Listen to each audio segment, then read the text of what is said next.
Hello friend, સ્વાગત છે તમારું મારી ગુજરાતી રસોઈ ટિપ્સ ચેનલમાં। તો આજે આપણે બનાવીશું ભરેલા શિમલા મરચાંનું શાક, જેને આપણે કેપ્સિકમ મરચાં પણ કહેતા હોઈએ છીએ। તો ચાલો આપણે શરૂ કરીશું। સૌથી પહેલાં આપણે મરચાંને આપણે ધોઈ લઈશું। તો આપણે અહીંયા મેં 6 મરચાં લીધા છે। તમે આ મીડિયમ સાઇઝના મરચાં પણ લઈ શકો છો। અહીંયા આ રીતના પણ તમે મરચાં લઈ શકો છો। સૌથી પહેલાં આપણે મરચાંને ધોઈ લઈશું। તો આપણે અહીંયા મરચાંને ધોઈ લીધા છે।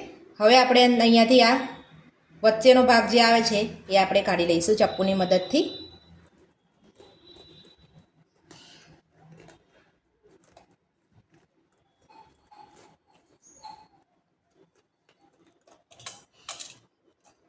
તમે જોઈ શકો છો એકદમ આસાનીથી નીકળી ગયું છે, અને આપણે એકદમ ધીરેથી કાઢવાનું છે, નહીં તો મરચું આપણું તૂટી જશે।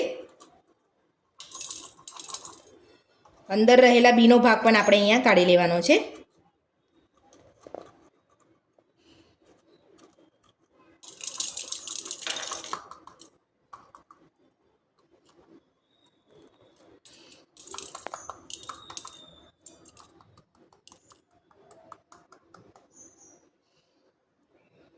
તો તમે જોઈ શકો છો આપણે બધો જ બીનો ભાગ અંદરથી કાઢી લીધો છે। આ રીતે આપણે બધા જ મરચાંનો અંદરનો બીનો ભાગ અને આ ઉપરની ડંડીવાળો ભાગ આપણે કાઢી લઈશું।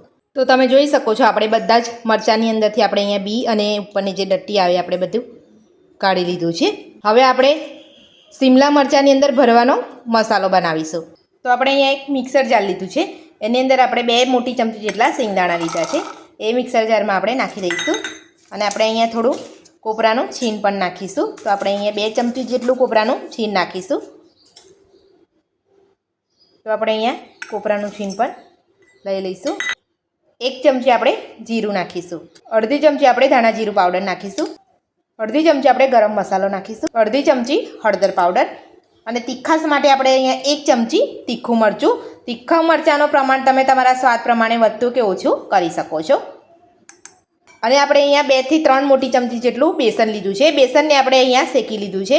અહીંયા બેસનને આપણે થોડું શેકી લેવાનું છે, કાચું નથી ઉમેરવાનું। એ બધું જ આપણે અહીંયા નાખી દઈશું। અડધી ચમચી આપણે કાશ્મીરી લાલ મરચું ઉમેરીશું, અને સ્વાદ પ્રમાણે આપણે મીઠું નાખીશું। બધું જ આપણે પીસી લઈશું। તો આપણે જોઈ લઈએ, તો આપણે બધું જ પીસી લીધું છે। તો આની અંદર આપણે દરેલી ખાંડ ઉમેરીશું। જો તમારી પાસે દરેલી ખાંડ ના હોય તો તમે આખી ખાંડ પીસતી વખતે તમે ઉમેરી શકો છો। તો હવે આપણે એને એક વાસણમાં કાઢી લઈશું।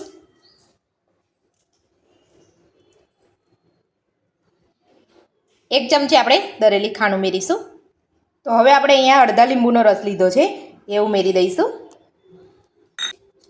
અને આપણે અહીંયા થોડા લીલા દાણા લીધા છે, એ પણ આપણે ઉમેરી દઈશું। અને બધું જ આપણે સારી રીતે મિક્સ કરી લઈશું। તો હાથની મદદથી આપણે મિક્સ કરી લેવાનું છે। તો મસાલો જ્યારે આપણે શિમલા મરચાંમાં ભરીએ ત્યારે એકદમ કોરો અને બહાર ના નીકળી જાય ને છૂટું ના પડી જાય, એના માટે આપણે અહીંયા 1 મોટી ચમચી જેટલું તેલ ઉમેરીશું।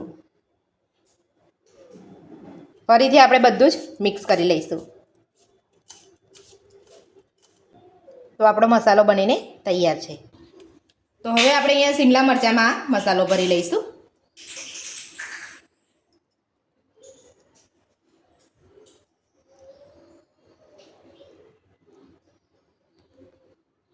તો આપણે અહીંયા મસાલો ભરી લીધો છે। આ રીતે આપણે બધા શિમલા મરચાંની અંદર મસાલો ભરી લઈશું। તો આપણે બધા જ મરચાંની અંદર મસાલો ભરી લીધો છે। તો આપણે અહીંયા તેલ ગરમ કરવા મૂક્યું છે। તેલ આપણું ગરમ થઈ ગયું છે, એમાં આપણે શિમલા મરચાં મૂકી દઈશું।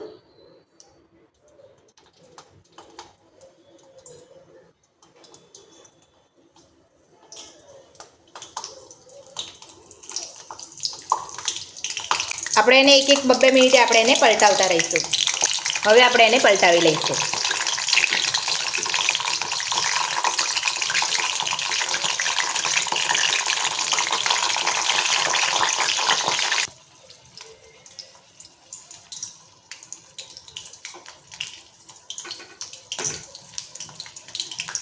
તમને લાગે જે બાજુ કાચા હોય એ બાજુ ફેરવીને તમારે આ રીતે એને ફ્રાય કરી લેવાના છે તેલમાં। તો મરચાંને હવે 2 મિનિટ જેટલો સમય લાગશે, પણ અહીંયા થોડું કાચું છે એટલે આપણે થોડી વાર ફેરવી લઈશું એને। ઉપરથી કાચા હોય તો આપણે આ રીતે એને એને ફ્રાય કરી લઈશું. તો તમે જોઈ શકો છો બધી બાજુ સરસ ફ્રાય થઈ ગયા છે. હવે આપણે મરચાંને કાઢી લઈશું. તો ભરેલા શિમલા મરચાંનું શાક આપણું બનીને તૈયાર છે. તો ભરેલા શિમલા મરચાંનું શાક બનાવવાની રીત તમને મારી કેવી લાગી કોમેન્ટ બોક્સમાં મને જરૂરથી જણાવજો. જો વિડીયો પસંદ આવ્યો હોય તો વિડીયોને લાઇક કરજો, ચેનલને સબસ્ક્રાઈબ કરજો, તમારા મિત્રોને જરૂરથી શેર કરજો. Thank you.